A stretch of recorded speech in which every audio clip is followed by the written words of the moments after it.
Na minha família, não temos o que comer. Milhares de brasileiros sofrem com a dependência química. Enquanto você assiste a esta mensagem no conforto da sua casa, muitas pessoas estão sofrendo lá fora. Ajude a Arquidiocese de Belo Horizonte a ajudar quem mais precisa. Saiba mais em façoparte.com.br ou ligue 3319-6111 e faça sua doação. Acredite na força da sua ajuda.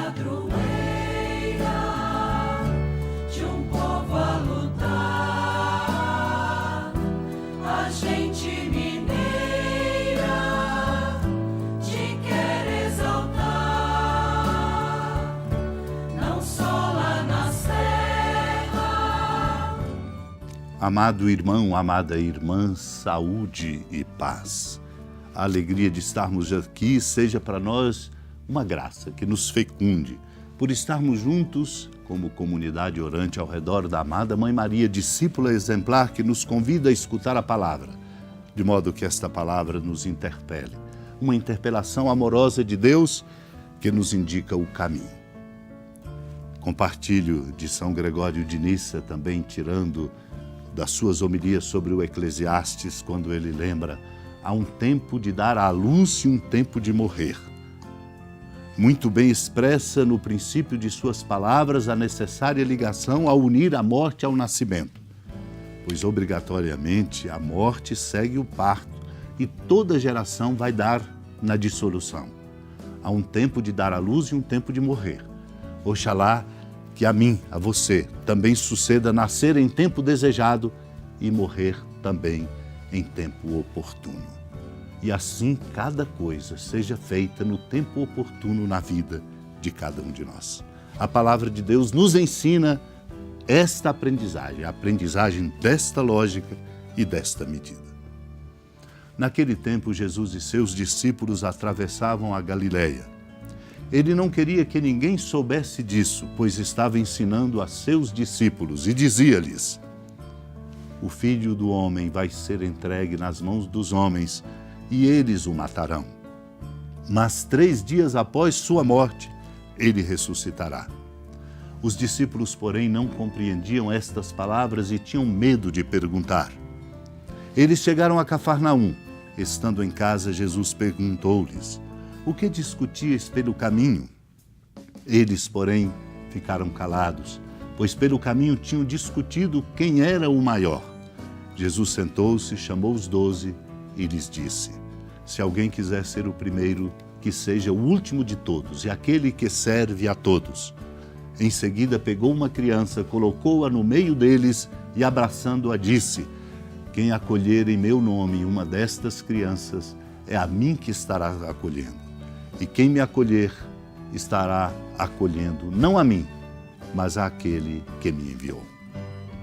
Amado irmão, amada irmã, Jesus conduz o passo a passo dos seus discípulos, como a nós, para a aprendizagem da condição bonita e honrosa, que deve ser a nossa maior alegria de sermos discípulos e discípulas dele, Cristo Jesus. Muitas vezes as pessoas dizem com muita alegria que é torcedor deste ou daquele time e faz isso com paixão. A nossa maior alegria e a nossa maior paixão deve ser aquela de dizer: eu sou de Cristo, sou discípulo e discípula de Cristo Jesus. Por isso Jesus caminhava com os discípulos, atravessando a Galileia, indo a todo lugar e ensinando. Muitas vezes nem queria que ninguém soubesse disso, pois queria dedicar aos seus discípulos e ensinar-lhes as lições mais importantes para que, aprendidas, se tornassem autênticos discípulos. Não se aprende a ser autêntico discípulo quando não se aprende esta lição. O Filho do Homem vai ser entregue nas mãos dos homens e eles o matarão, mas 3 dias após sua morte, ele ressuscitará. Os discípulos não compreendiam estas palavras e tinham até medo de perguntar, exatamente porque falava de morte. E ao falar de morte, fala de oferta, fala de uma confiança maior do que em si mesmo. Chegando em Cafarnaum, os discípulos são interpelados por Jesus, que lhes pergunta, uma pergunta, amados e amadas de Deus, que respondida por nós nos remete ao lugar que nós devemos ocupar. O que discutíeis pelo caminho? Ficaram calados, porque discutiam entre si quem era o maior. Somos, ao responder esta pergunta, do que discutimos entre nós, o que é que não estabelece entre nós a comunhão e o laço, somos remetidos à condição que devemos assumir como discípulos e discípulas.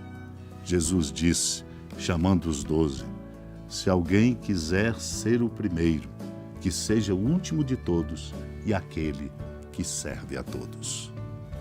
Só é grande quem é servidor. Por isso nós temos que fazer bem aquilo que nos compete, do melhor modo possível, não por dinheiro, não por essa ou aquela razão, mas exatamente pela alegria de ser servidor. E é abençoado quem é servidor. Nada lhe falta, porque Deus é amor generoso. Vamos pedir a graça de sermos simples e de nos considerarmos em tudo servidores, encontrarmos alegria não de receber, mas de oferecer, não de ser servido, mas de servir. E assim a nossa vida qualificada fará de nós instrumentos novo do amor de Deus na vida de tantos irmãos e irmãs. Peçamos a graça de sermos com alegria discípulos servidores. Hora da piedade, Mãe Virgem do Cristo Deus.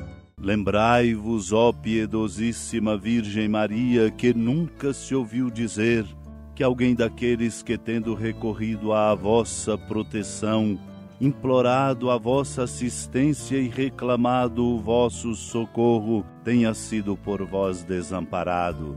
Animado com igual confiança, a vós recorro, ó Virgem das Virgens, e gemendo sob o peso dos meus pecados, me prostro a vossos pés. Não desprezeis as minhas súplicas, ó Mãe do Verbo encarnado, mas dignai-vos de as ouvir propícia e de me alcançar o que vos peço. Amém. Feliz padroeira de um povo a lutar, a gente mineira te quer exaltar, não só lá na serra, tu és esplendor de toda esta terra, também és fulgor. Amado irmão, amada irmã, com alegria da ermida da padroeira do estado de Minas Gerais, a Senhora da Piedade, que da sua casa de clemência e bondade nos acompanha e nos abençoa no alto da serra, magnífica arquitetura divina, a bênção de Deus, amor misericordioso. Pai, Filho e Espírito Santo, desça sobre sua família, proteja sua casa, sustente sua vida, fecunde o caminho missionário de nossa igreja, nos encha de sabedoria e permaneça conosco para sempre. Amém. Feliz padroeira